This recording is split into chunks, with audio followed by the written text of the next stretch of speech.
Welcome aboard to the 90's Fiesta. Today, we want to add that from moving forward from our first video, we are going to make this a podcast instead of a movie. In today's podcast, we will discuss the shows Batman the Animated Series, Arthur, Gargoyles, and the Powerpuff Girls. Now, for today's voiceover actors or guest, we have Sarah S., Kelsi C., May, Kendogurl, and Justin Steer. We will hope you will enjoy this upcoming information about the 90's. So, for today's topics, we will talk about the fan theories behind these shows, their catchy theme songs, and just the history in general. For the first topic, or the first show, we will talk about the show Rugrats, which premiered on August 11th, 1991. Within the show Rugrats, there were some conspiracy theories slash rumors, and they were bizarre and wild. This was called Rugrats Never Happened theory, and one of the sick and disturbing rumors was that Chucky had died with his mother. Another interesting fan theory about the show Rugrats was that it was part of Angelica Pickles' figment of her imagination. Fans think that Angelica Pickles had an undiagnosed form of a mental health disorder called schizophrenia. This is a disorder where it causes someone's brain to hallucinate and hear things that are not there. This was according to a director, writer, and star of a movie documentary called Are the Rugrats Actually Dead? The Rugrats Theory Cartoon Conspiracy, which was released on March 16th, 2014. We want to add a brief statement on Rugrats with a little bit of history behind the theme song. The theme songs are always the catchiest part of any show. A composer by the name of Mark Mothersbaugh had written and composed the theme song. Besides writing music for Rugrats, he also wrote music for video games as well, including Sony's Crash Bandicoot and the Jak and Daxter series. Both music scores were created by Josh Mansell. It is rather intriguing that he would write music for children's TV shows and video games. He seemed like a genius for the world of pop culture and music.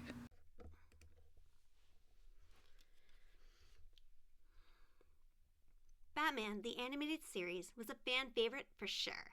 Batman is part of the DC Comics universe. Batman, the animated series, was released in 1990. One of the fan theories for Batman, the animated series, is that the villains of this universe are based on mental health disorders and psychology. The fans surrounding the show think that the villains, such as the Joker, the Penguin, and Mr. Freeze, are all part of Batman's mental health. According to website CBR, in an article called DC Animated Universe Fan Theories by Victor Grubbs, it is indeed wild to think this way because Batman is literally fighting them in front of everyone's eyes. For Batman, the animated series, there were 3 composers that composed the theme song. The composers who composed it were Lorelita Ripmanis, Michael McCuiston, and Christopher Carter. What was really cool was that a music magazine called Composer Magazine had an interview with them and chatted about old memories through the show. According to an author called Eamon Warman, in his article called How 3 Composers Scored Batman, the Animated Series, he states, quote, "When Composer Magazine sat down with 3 composers to chat over Zoom, we reminisced about their memories of working with Shirley Walker, composing the themes for Justice League Unlimited, and Batman Beyond, and much more. With this being said, it is quite awesome reminiscing about old memories and about a great show." Now, let's discuss the show called Gargoyles. The show Gargoyles is a favorite show of the creator of the 90's Fiesta. The show Gargoyles aired from 1994 to 1997. The gargoyle, Goliath, was the most important character of the show. The cast of Gargoyles are Maria Sirtis, Ed Asner, and Frank Welker. For the show Gargoyles, the fans believed that the show was based on a fan theories.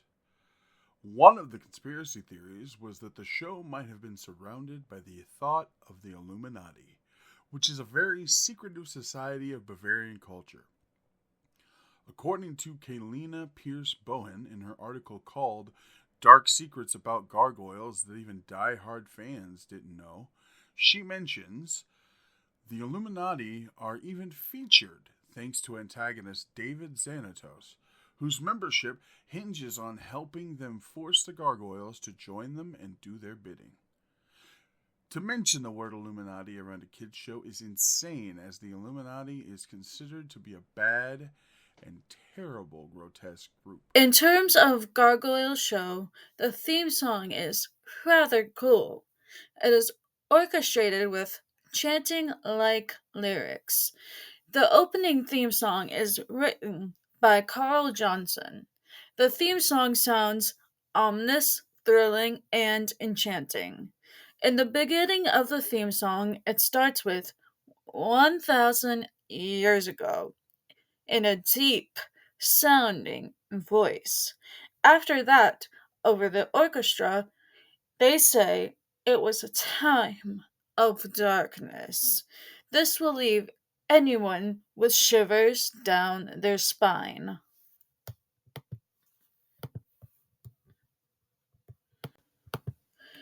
Arthur was another beloved kid show, and I mean, who could not love Arthur? The show was released in the year of October 1996. This show was considered to be the longest running show, according to PBS. This show was intended to be for 4 to 8-year-old children. A woman named Kathy Waugh had wrote the show.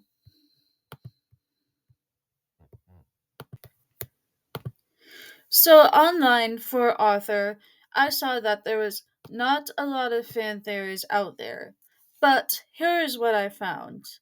For the show Arthur, the fan theory is that Arthur and his friends are not really animals.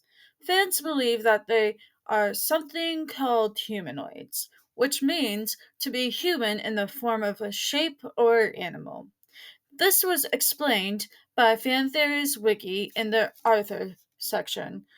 Others believe that the show Arthur takes place in the near future and were more advanced in evolution. Another fan favorite is the Powerpuff Girls. The first episode was released in November of 1998. The main characters are Blossom, Bubbles, and Buttercup. They are cute little superheroes. They're made from a laboratory by a professor named Professor Utonium, and the three girls fight against the infamous villain Mojo Jojo, who is a monkey of some kind. In the theme song of the Powerpuff Girls, they say sugar, spice, and everything nice. And they are sure quirky and colorful. Buttercup is the green and black colored one. She is miserable and gloomy. Blossom is the red and preppy and smiley, where Bubbles, well, she's just neutral with her emotions and she keeps a representation of the color blue. Lastly, they live in a town called Townsville, where it's run by a sleepy mayor who loves pickles. Like the other children's cartoon shows that we had mentioned, the Powerpuff Girls actually do have a fan theory as well. The one fan theory was that the Powerpuff Girls represented different personality disorders and mental health conditions. The fan theory is that the idea of the Powerpuff Girls was that it was based on an unknown girl. This mysterious girl is involved with the Brenda theory and was named after a girl named Brenda. And this was according to a Facebook post written by Facts and Horror Stories. And this is quite interesting, but also quite confusing.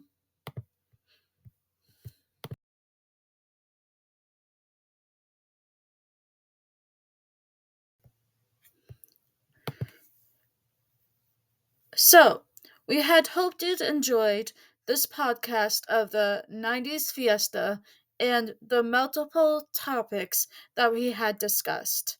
Stay tuned for more, or not.